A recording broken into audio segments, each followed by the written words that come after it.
এই হলো আমাদের চিত্তরঞ্জন, ভালো লাগা ও ভালোবাসার চিত্তরঞ্জন। যেমন নাম তেমনি যথার্থ কাজ। মানুষের সাথে পশু পাখির মেলবন্ধন। এখানে যেমন ফল ফুলের অফুরন্ত গাছ, তেমনি পশু পাখিদের অবাধ বিচরণ। উঠোনের পেয়ারা গাছটি দেখো, এক গাছ পেয়ারা, আর সেখানে কেমন এক গাছ পাখি দলবদ্ধভাবে এসে পেয়ারা খাচ্ছে। কোনো ভয় ডরের তোয়াক্কাই নেই।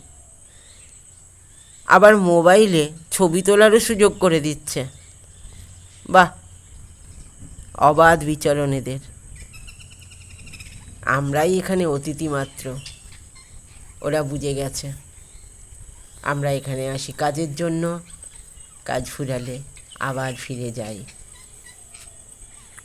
এই সুন্দর জায়গাটুকু ওদের একান্ত নিজের। আমরা আসি, গাছপালা লাগাই, ফল ফুল লাগাই, কিন্তু সব কিছু ছেড়ে দিয়ে আমাদের চলে যেতে হয়। এত খারাপ লাগে, বলার নয়।